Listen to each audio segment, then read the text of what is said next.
Eskerrik asko, Carlos, y seguido voy a dar paso a Sara de la Rica, que va a ser nuestra siguiente ponente. Mientras acomoda su presentación, daros tres avisos, un poco más de organización. Uno no tan bueno y dos muy buenos. Uno no tan bueno es que debido al tiempo, al final de estas dos exposiciones no tendremos probablemente oportunidad de presentar nuestras preguntas, aclaraciones, pero el bueno es que como los ponentes nos van a acompañar, el ponente y la ponente nos van a acompañar a la sesión de la tarde, podremos incorporarlas al debate de esta tarde. ¿Por qué? Pues porque la otra noticia es que a las 2 debemos, por motivos de organización, dar por finalizada la sesión. Eso se acomoda al tiempo de presentación de Sara. Eso se acomoda al tiempo de presentación de Sara, que estaba planteado para ser un poco más breve. Con lo cual no vamos a restarle contenido a su presentación. Sara de la Rica, ongi etorri Sara, es licenciada en Economía por la Universidad del País Vasco y se doctoró en Economía con la tesis Modelos de negociación del mercado de trabajo, una aplicación para España. En la actualidad es catedrática de la Universidad del País Vasco, además de investigadora asociada en el Instituto para el Estudio del Mercado de Trabajo. Entre sus numerosos proyectos de investigación, vais a permitir que destaque aquellos centrados en el papel de la mujer dentro del mercado económico laboral, tema sobre el que es muy buena conocedora y alguna muestra ya nos ha dado antes con sus aportaciones al debate. Estos que voy a distinguiros es avances en el análisis económico de varios colectivos laborales, mujeres, inmigrantes, entrantes y salientes del mercado de trabajo, economía y demografía, causalidad bidireccional, la mujer en el mercado de trabajo, vinculación y discriminación. Sara, a ti te pedimos que nos ilustres sobre mercado laboral en Euskadi, situación actual y retos de futuro. Vale, pues muchas gracias. O sea que más o menos 40 minutos o media hora. Vale. Bueno, muchísimas gracias a Lanbide, primer punto, y al resto de la organización por haberme invitado a venir aquí. Y bueno, mi presentación, aunque realmente pone en principio el mercado laboral en Euskadi, secuelas de la crisis y retos ante el futuro, voy a empezar hablando primero de retos ante el futuro, pero lo cierto es que los retos que nos vienen en el futuro vamos a tenerlos que lidiar, digamos, con el mercado laboral de hoy, que sale muy herido de una crisis económica de una magnitud impresionante. Con lo cual, voy a empezar con los retos, y cuando hable de los retos voy a hablar de un fenómeno que de alguna manera ha salido aquí en algunas de las otras ponencias, pero es muy posible que yo le dé un contenido un poquito más económico. Yo soy economista, no soy socióloga. En ese sentido, digamos que tiene un componente muy económico el fenómeno de la polarización del empleo del que voy a hablar. Después de eso, presentaré el mercado en Euskadi. En estos momentos dirigimos en la Universidad del País Vasco algo que llamamos el Informe Laboral Euskadi, que podéis todos acceder libremente y a la web, que es informelaboraleseuskadi.es, y entonces ahí cada trimestre vamos dando una pincelada de cómo va evolucionando el mercado laboral, en general, tanto el del País Vasco como en relación con otras comunidades del resto de España. Y aquí hablaré, una vez que veáis un poco, sobre todo voy a hacer una comparativa de qué teníamos antes del 2007, cómo era nuestro mercado laboral, y después de 7 años de crisis, cómo es. Y vais a ver que ha habido un cambio de composición muy importante, tanto de ocupados como de parados. Y finalmente hay que intentar casar las dos cosas, los retos a los que nos enfrentamos, pero el presente de los ocupados y de los parados que tenemos. Entonces, hay retos que son más a corto plazo y hay otros que probablemente hay que tener una mirada de más a largo plazo. Y posiblemente hay colectivos con los que hay que actuar a corto plazo y hay otros a los que hay que prepararles para esos retos. Digamos que la necesidad de un tratamiento muy diferenciado dependiendo de los colectivos es muy importante en este caso. Bueno, pues empezamos ante los retos del futuro y es en lo que yo llamo polarización del empleo. Una de las cosas que llevo los últimos años trabajando es en el tema de la polarización del empleo. Entonces, aunque ya han salido aquí algunas cosas, voy a daros alguna evidencia muy clara que hemos encontrado hay en Estados Unidos, fue donde empezó ya hace varios años, pero también en España. Cuando hablamos de polarización del empleo, es un aumento relativo de dos tipos de empleo. Unos son estos, que son empleos que llamamos cognitivos, es decir, que requieren claramente del conocimiento y también de relaciones interpersonales. A estos les llamamos que son complementarios a la digitalización. ¿Qué es lo que está pasando? El mundo está cambiando de una manera increíble, increíble. Y esto viene motivado, desde luego, entre otros factores, por la digitalización. Cuando hablemos de polarización del empleo, la digitalización está todo el tiempo ahí detrás, ¿eh? Entonces, unos de los empleos que están creciendo son estos que llamamos complementarios a las máquinas. Las máquinas están sustituyendo, como muy bien ha comentado Carlos en su presentación, hay empleos como cajeros que están siendo completamente sustituidos por las máquinas, ¿vale? Bueno, pues hay otro tipo de empleos que son complementarios a las máquinas. La máquina puede sustituir todo aquello que sea codificable, pero la máquina no puede solventar un problema de repente, no puede decidir qué hacer si la máquina no funciona, no puede prever qué hacer para que las máquinas mejoren. Eso lo podemos hacer nosotros. Entonces, hay un sector claramente de alta cualificación que va a ser muy complementario a la máquina, porque las va a diseñar o va a aprender qué hacer o va a desarrollar actividades que hacer claramente complementarias a las máquinas. Este tipo de sectores y de empleos están creciendo, ¿vale? ¿Quiénes están disminuyendo? Como muy bien decía Carlos en aquella diapositiva, ha puesto un número enorme de ocupaciones que están muriendo, digamos. Estos son los empleos que llamamos en declive. Y en general en economía decimos que son empleos que utilizan tareas rutinarias. Si tú repites completamente un empleo, ese empleo llegará a un momento que será sustituido por una máquina, porque habrá alguien que diseñe la máquina que sustituya el empleo, ¿vale? Esos llamamos en general empleos que utilizan o que hacen tareas rutinarias. Esos son los empleos que ahora vais a ver muy claramente que están en declive. Y los otros que también están, y por eso llamamos polarización, porque se están polarizando en las dos capas, en la mayor cualificación, pero también en empleos poco cualificados. Y en general estos son empleos de servicios. La atención personalizada, atención a mayores o atención a otro tipo de personas. Pero también los peluqueros. No está claro que una máquina puede sustituir a un peluquero, ¿no? Entonces, incluso luego hay empleos que necesitan la cercanía y, por tanto, que no son ni exportables, no los puede hacer alguien de otro país porque requieren una cercanía, o realmente la máquina no lo puede sustituir. Muchos de estos empleos están relacionados con el sector servicios, no requieren una cualificación clara, pero se está viendo que estos empleos también están incrementando. Además, están incrementando porque a medida que las sociedades se desarrollan, este tipo de empleos empiezan a demandarse, ¿no? Cuando las sociedades son muy pobres, hay tipos de empleos de servicios que simplemente no se demandan. A medida que las sociedades se enriquecen, se crean cierto tipo de servicios.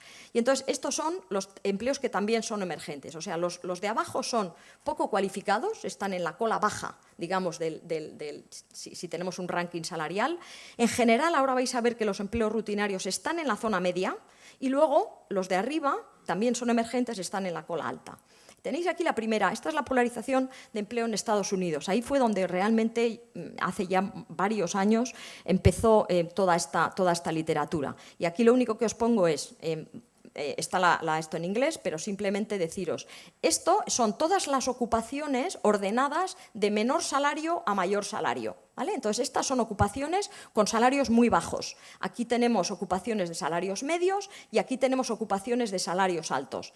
¿Qué nos marca esta línea? Es el cambio observado. O sea, de todos los empleos que hay, ¿qué porcentaje de los empleos están aquí? Pues, por ejemplo, están el cambio de los empleos ha sido en este periodo de 1980 a 2005, ha crecido en un 25%. Este tipo de empleos muy poco cualificados, ¿vale? Luego, todos estos son empleos ya que van teniendo unos poquitos, o sea, un salario un poco mayor, pero también están en la cola baja. Todo lo que tenga por encima de cero es que el crecimiento es positivo. Aunque sea menor, son empleos que están creciendo. A partir de aquí empiezan una serie de empleos que están ya en la cola media de la distribución, que están por debajo del cero y, por tanto, están decreciendo. Entonces, en términos relativos de todo el empleo, estos empleos se llaman, decimos que están en declive porque están perdiendo peso. Y luego empieza a venir todo este tipo de empleos ya más cualificados, los de salarios más altos, que también se observa que está el cambio por encima del cero y, por tanto, crecimiento positivo. Incluso aquí, claramente, en estos percentiles del 80 al 100, que son los más pagados, son los empleos que más están creciendo. Esto es la evidencia para Estados Unidos, pero hemos realizado nosotros un trabajo de la evidencia para España, porque una de las cosas que nosotros hemos querido ver, y lo hemos publicado el año pasado, es ver qué ha pasado con la polarización incluso en la crisis. Esto es España y entonces, ¿qué hacemos? Lo que hacemos es, lo primero, en la línea o el cuadradito amarillo es todo el ciclo primero económico hasta llegar a la depresión, hasta el 2007, hasta llegar a la recesión actual. Y entonces vemos que, por ejemplo, estos son los profesionales, técnicos y gerentes. Estos claramente tienen un crecimiento positivo, del 2 y pico, 3%, antes de la crisis. Si consideramos también el periodo de crisis, este crecimiento ha sido mucho mayor. Esto tiene mucho que ver con lo que ha comentado también Luis, que esta crisis no es una crisis que ha afectado a todo el mundo por igual. Es una crisis que en muchos casos realmente ha mantenido muchos puestos de trabajo. Aquí se ha visto que del total del empleo, el peso que tienen este tipo de empleos ha crecido enormemente y en la crisis todavía más. Esto también, aunque en menos medida, ha sido para los servicios, estos son administrativos. Empezamos aquí con este tipo de empleos que ya son en manufacturas, los operadores de máquinas, construcción, agricultura, incluso servicios. Todos estos, en general, son empleos que están en la cola media. Son empleos estos que están en la parte media de los salarios y entonces son empleos que han perdido peso. Ya habían perdido peso si no tenemos en cuenta la crisis, pero si tenemos en cuenta la crisis todavía la pérdida en la gran mayoría de ellos es mayor. ¿Vale? Y aquí finalmente tenemos estos que son los que son de servicios poco cualificados y tanto estos como estos están relacionados con el sector comercio, estos no, que el crecimiento también ha sido positivo. Por tanto, vemos claramente la polarización. Estos empleos han crecido y en la crisis todavía más. La crisis también ha servido para destruir más este tipo de empleos y luego tenemos este tipo de empleos poco cualificados que también han crecido. Por tanto, hay clara evidencia de que se está polarizando el mercado de trabajo, no solo por la crisis, teniendo en cuenta desde mediados de los 90 también este efecto se ha producido, pero incluso la crisis ha servido en muchos casos para limpiar todavía más, limpiar o barrer o como fuere. En este sentido, esto puede ser bueno para algunos trabajadores, malo para otros. Y entramos un poquito en esto, porque otra de las cosas que analizamos en este trabajo que acabamos de publicar es a quién afecta más. La polarización del empleo es claramente un hecho y lo que queríamos ver era a quién afecta más y menos y, por tanto, quién era capaz de ajustarse mejor y peor a este fenómeno que nos guste más o menos, está aquí y que realmente está provocando este cambio en los empleos. Y lo primero que vemos es que a los mayores de 40 o 45 años les afecta de una manera muy negativa porque son incapaces de moverse. O sea, lo que hemos intentado ver era qué tipo de trabajadores se mueven hacia empleos emergentes o se quedan en los empleos más rutinarios. Y vemos que efectivamente los trabajadores entre 40 y 45 años, no todos, realmente ahí luego tenemos toda una clasificación por tipo de educación y tipo de cualificación, pero sí que vemos que aquellos que realmente están en trabajos con unos contenidos más rutinarios y, por tanto, susceptibles de que se les sustituyen los avances tecnológicos, están muy dañados por esto, porque no vemos posibilidades de que salgan, no les vemos que se mueven. Mientras que a los jóvenes menores de 30 años, sobre todo, sí se observa claramente una tendencia de moverse de ese tipo de empleos, si estaban antes, de los empleos más rutinarios, hacia, sobre todo, les vemos hacia la cola más alta de la distribución, aunque algunos también van a la cola baja. Pero vemos una tendencia que nos parece positiva de que los jóvenes menores de 30 años se van moviendo hacia empleos emergentes.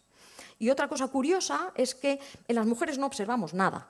Parece que, como yo siempre, efectivamente, y como muy bien Gotzone ha comentado, el tema de la mujer y el mercado laboral siempre ha ocupado una parte importante de mi investigación, pues las mujeres no parecen verse afectadas. Y una de las razones que observamos es que posiblemente están ya en empleos un poco más emergentes, bien los más cualificados o los menos que los varones, que están un poco más atrapados en estos empleos más rutinarios. La segunda de las cosas que observamos es que hay algo realmente para lo que nos tenemos que alertar, y es que la polarización genera una mayor desigualdad. ¿Por qué? Bueno, porque los empleos emergentes que realmente son muy complementarios a las máquinas, pero que requieren cualificación, tienen buenas condiciones y, como muy bien ha comentado antes Luis, algunos incluso han tenido, incluso durante la crisis, aumentos salariales, pero ¿qué es lo que pasa? Que son escasos. O sea, hay empleos, pero la mano de obra que los ocupa son escasos. Normalmente esto siempre provoca una competencia que quien logra esos empleos van a salir beneficiados. Por tanto, mejores condiciones laborales, mejores condiciones de promoción y mejores salarios para este colectivo, mientras que aquellos que están en la cola baja de la distribución también son empleos emergentes que están naciendo, pero sin embargo con muchísimas peores condiciones. Requerimientos de mucha flexibilización, y esto también ha salido antes. Flexibilización, condiciones malas, en muchos casos no están como asalariados, sino en muchos casos bien dados de alta como autónomos o sin darse de alta. ¿Por qué? Bueno, porque hay muchos empleos, pero también hay muchas personas para ocuparlas. Y entonces, en general, ahí pues lo que se crea es una polarización en el empleo, pero además en las condiciones. Y esto claramente, a medida que disminuyen estos empleos en la parte media, se va acelerando, porque si polarizamos el empleo, polarizamos las condiciones laborales, ¿vale? Bueno, pues esto es un poco este fenómeno de la polarización que muchísimas personas, analistas del mercado de trabajo, estamos trabajando, estamos estudiando, porque nos parece que realmente nos habla del futuro y por tanto, para intentar entender hacia dónde tiene que ir desde la educación hasta la formación en el trabajo. Pero la segunda cosa que nos tenemos que plantear es, bueno, es cómo estamos, dónde estamos en Euskadi. Y, por tanto, luego trataré un poquito de hilar los retos a los que nos enfrentamos con la situación. Y para hablar de la situación, lo que hago es efectivamente echar mano del laboratorio, del observatorio laboral que dirijo, y entonces os voy a dar aquí varias pinceladas de qué ha pasado, cuáles son las secuelas de la crisis, cómo ha cambiado tanto la población adulta como los ocupados y como los parados, y me detendré en el drama, para mí, del mercado laboral, tanto vasco como español, que es el paro de larga duración. Entonces, primero vamos a ver un poquito qué es lo que ha pasado. Entonces, aquí, ¿qué hago en todos los gráficos? Hago lo mismo. Tenemos cómo estaba el País Vasco antes de la crisis, justamente antes de que empezara la crisis. Esto es en el trimestre 2, porque los últimos datos que salieron hace un mes son del 2015, trimestre 2, y estos son los que presento. Entonces, esto es la distribución de la población mayor de 16 años hasta 90 o 95, no es hasta los 65, son todos los mayores. Y les dividimos por inactivos, los amarillos, parados de primera búsqueda, los naranjas, que son muy poquitos, parados que ya han trabajado, los verdes, y ocupados, los granates. ¿Vale? Entonces, ¿qué vemos? Esto es País Vasco y esto es el total nacional. Como no tengo demasiado tiempo, sobre todo me voy a focalizar en los cambios que vemos en el País Vasco. Entonces, bueno, pues lo que vemos es que teníamos de todos los adultos mayores de 16 años, teníamos el 54% trabajando, el 4% o algo así parados y el 41% inactivos. Hemos pasado 7 años después a un trasvase. La ocupación ha perdido efectivos. ¿Cuántos? Tenemos 138.700 ocupados menos. ¿Vale? Además, el paro ha pasado de este 4% más o menos a un 9%. ¿Cuántos son esos? Son 98.200 parados más. ¿Vale? Y además hemos crecido en inactividad. ¿Cuántos tenemos? Tenemos 14.700 inactivos más. Muchos de estos son mayores de 65 años y, por tanto, jubilados. Tenemos un envejecimiento importante en Euskadi, posiblemente más que en otras regiones, y, por tanto, hay más personas que acceden. Pero también tenemos aquí jóvenes que estaban en el mercado laboral hace 7 años, que en estos momentos, viendo las perspectivas, han vuelto a estudiar. Y, por tanto, aquí hay algunos que ya no están como activos. Y entonces, bueno, este es un poco el bagaje. En cifras tenemos 138.000 ocupados menos, 98.000 parados más y 14.000 inactivos más. Y hemos perdido población. Tenemos 25.800 adultos menos. Hemos perdido población adulta. Y esto es también fruto del avance demográfico al que estamos asistiendo. Bueno, entonces ahora vamos a entrar en estos ocupados. ¿Cómo son? Me suele gustar mucho poner cara y ojos a los ocupados y a los parados para intentar entender cuál es el perfil de este colectivo. Bueno, pues entonces el colectivo de ocupados, ¿qué hemos visto? Bueno, en el observatorio tenemos muchas más características, pero me ha parecido importante destacar aquí realmente aquellas que se han producido un cambio importante. Y el cambio aquí es muy importante en términos de edad. Entonces, ahora ya entro con los ocupados y vemos cuál era la edad, cómo estaban distribuidos todos nuestros ocupados por edad. Y entonces lo que veíamos era, teníamos menores de 25 años, había entre un 6 y un 7%, luego teníamos un colectivo que era el 57%, que son aquellos entre 25 y 44 años, y teníamos casi un 36% de mayores de 44. Bueno, vamos ahora 7 años después y ¿qué observamos? Observamos claramente un cambio, ¿verdad? Lo primero y el más fuerte es que los mayores de 45 años han ganado peso. Ahora la línea naranja es mucho más gorda o grande que la de antes.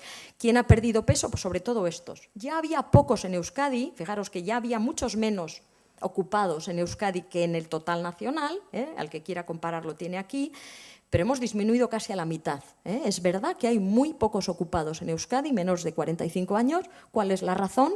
Bueno, la razón es, no había muchos, pero además los jóvenes son los que han tenido contratos temporales, han perdido su trabajo y no han vuelto a encontrar. ¿Qué les pasa a los mayores? Pues los mayores tenían contratos indefinidos, más protegidos por el empleo y se mantienen en el empleo. Y entonces finalmente la mano de obra, pues claramente se les echa a los jóvenes, no se les contrata, pues la mano de obra va envejeciendo y es lo que nos encontramos, ¿vale? Por tanto, una mano de obra envejecida, y esto va a tener importancia después de cara a los retos a los que nos enfrentamos porque tiene claras implicaciones. Otra de las cosas muy importantes es la educación. Euskadi es la región donde la titulación superior, bien sea formación profesional o universitaria, es la más alta sin ninguna duda. En estos momentos, el 55% de nuestros ocupados tienen formación superior, o bien profesional o bien universitaria. La siguiente región que nos sigue es Madrid, con el 51%, y la media es el 41%. Estamos casi 15 puntos por encima de nuestro colectivo de ocupados con educación superior. Esto realmente nos debe hacer pensar que tenemos un sistema productivo donde, al menos, la cualificación es muy alta. La gente está preparada. Luego ya podríamos empezar a ver si los perfiles son o no los más adecuados, pero desde luego la gente está preparada, está cualificada. Y esto es también algo importante y desde luego ha crecido muchísimo. Fijaros, en las otras regiones españolas en general ha crecido, pero aquí también muchísimo. Y entonces en estos momentos se han convertido en mayoritarios, ¿vale? Hay muy poca gente solamente con educación primaria, prácticamente inexistente. Vale, y la tercera, digamos, aspecto importante en lo que Luis ha incidido muchísimo es la distribución según el sector de actividad. Entonces, el amarillo es servicios. Entonces, en el 2007 el 64% de todos nuestros ocupados trabajaba en servicios. Esto ha aumentado enormemente.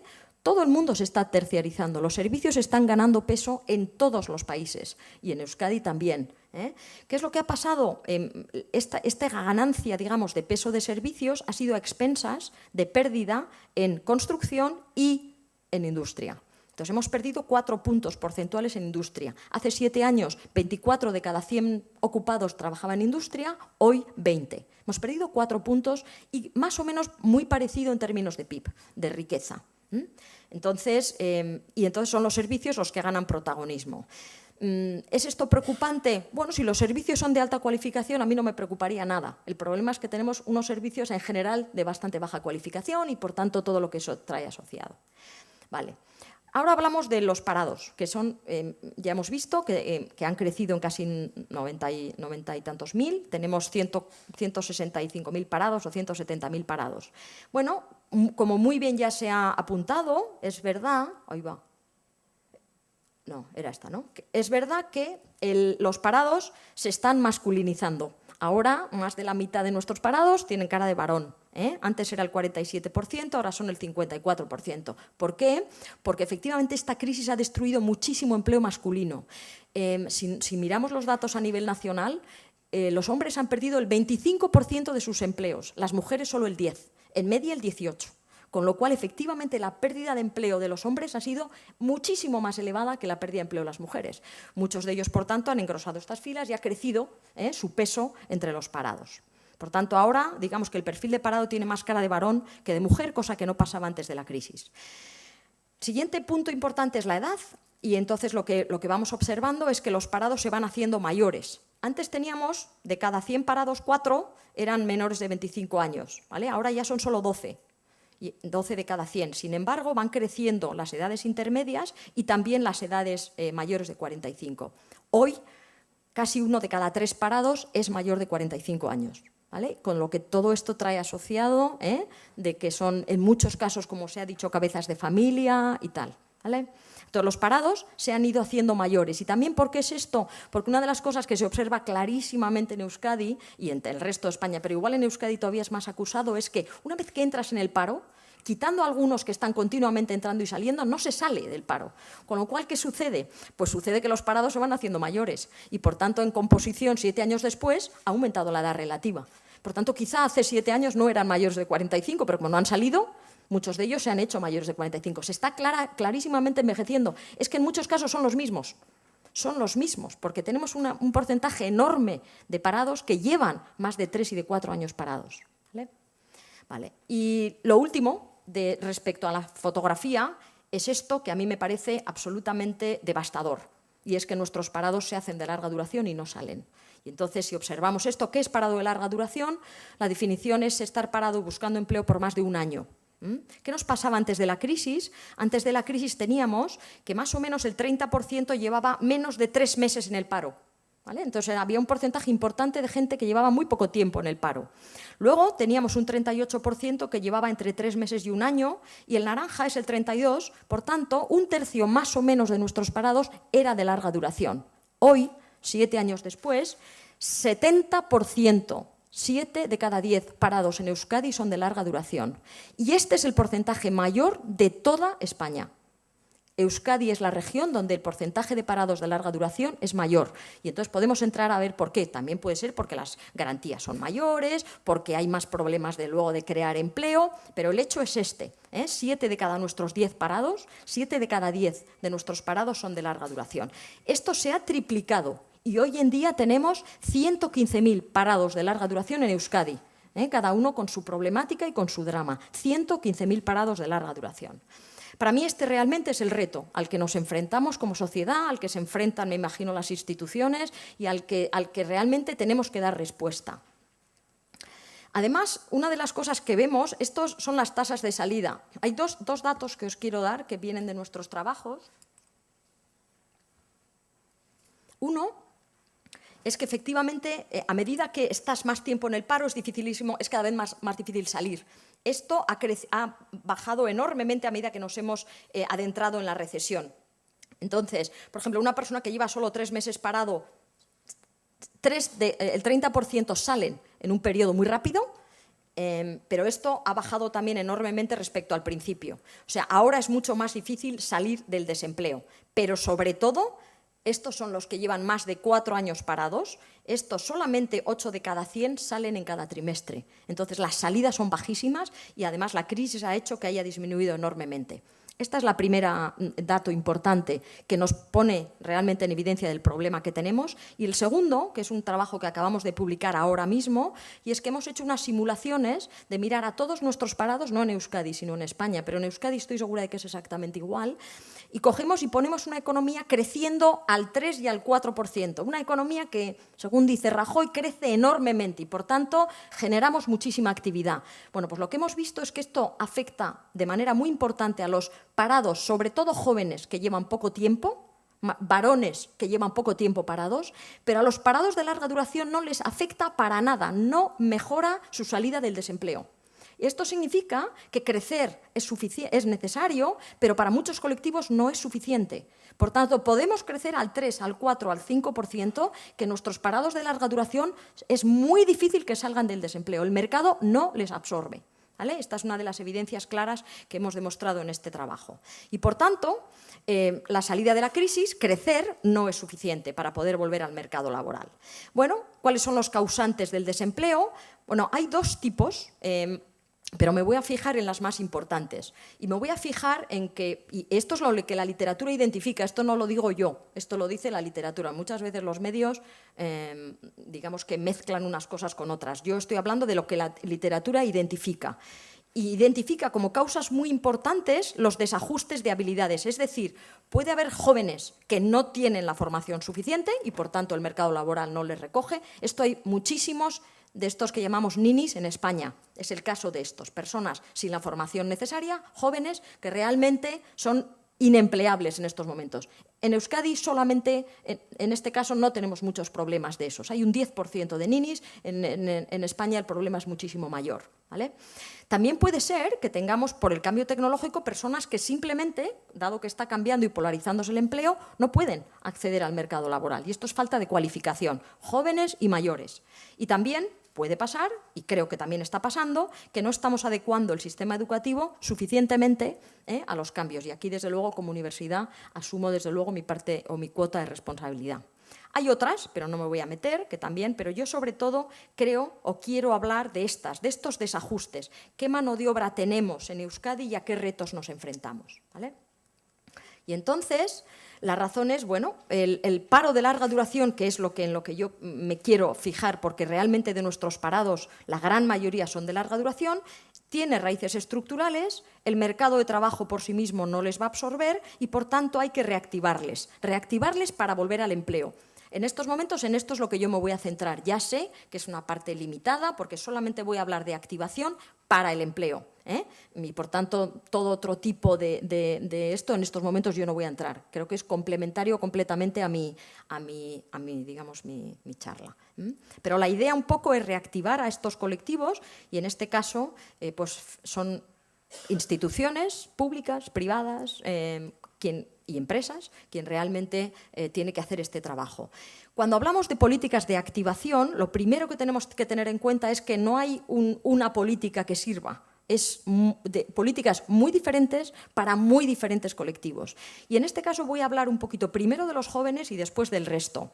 Porque lo que sí estamos observando es que en los jóvenes el problema de estos estructurales, los que se quedan como parados de larga duración, sobre todo es de falta de capacitación.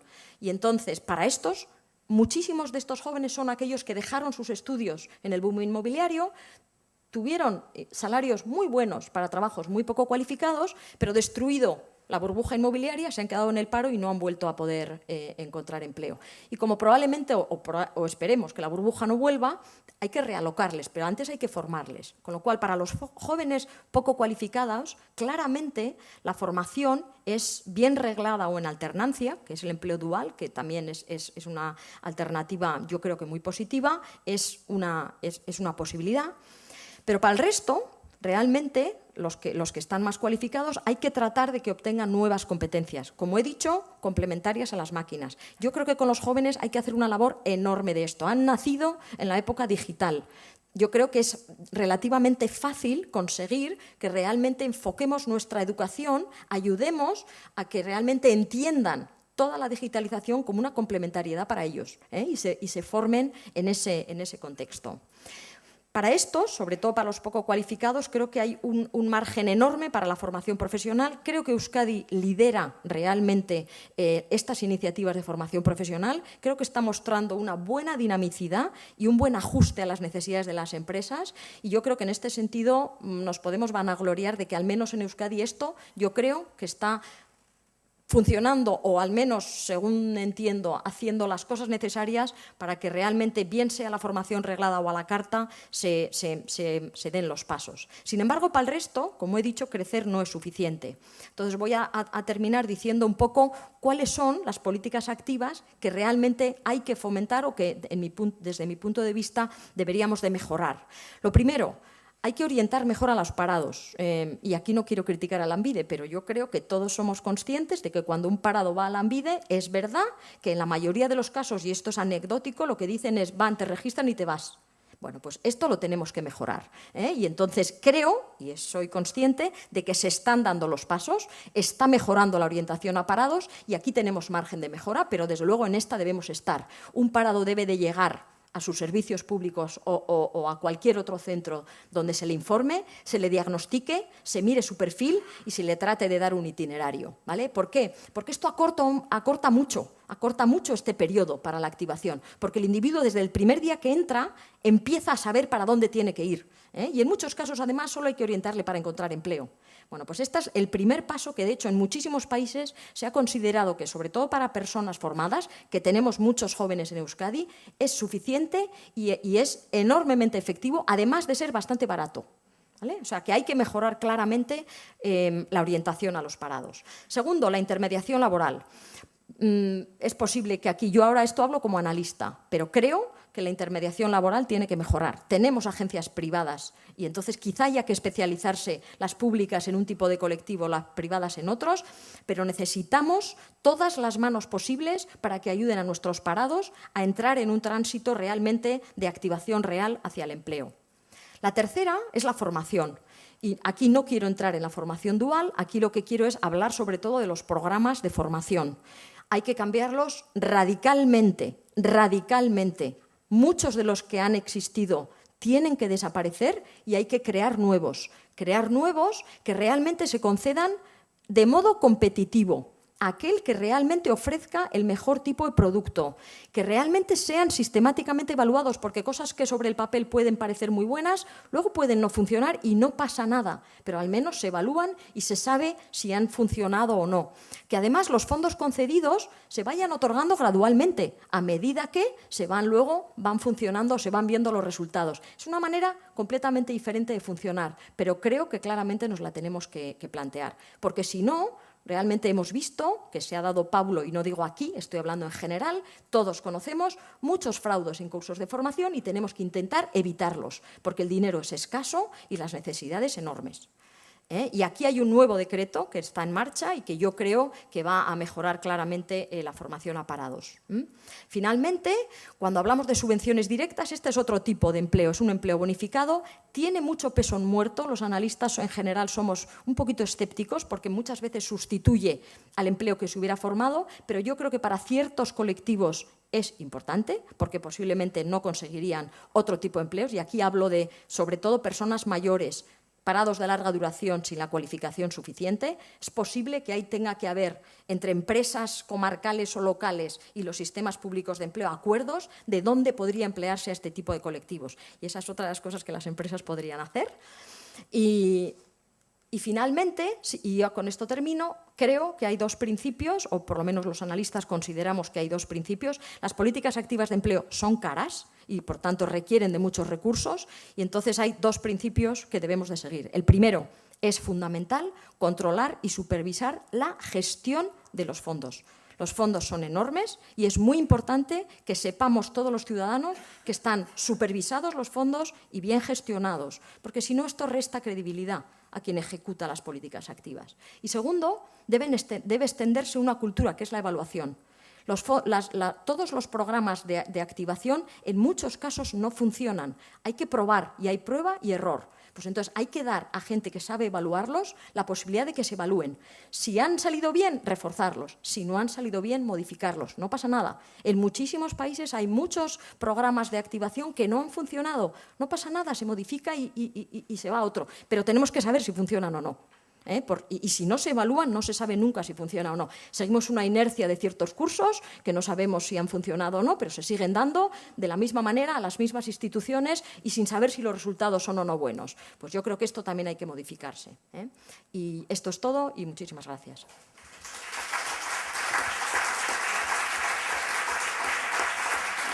Nik Sara esker bikoitza, gracias doblemente a Sara por tratar de ayudarnos a ajustarnos al horario, por la celeridad en la intervención y por su contenido, por supuesto. Lauretan, berriro hemen ikusten gara, reiniciamos la jornada a las 4 en este mismo recinto. Deciros a todos y a todas que las presentaciones de las ponencias de la jornada estarán disponibles próximamente a través de la página web de los cursos de verano Udako Ikastaroak. Gero arte eta on egin guztioi.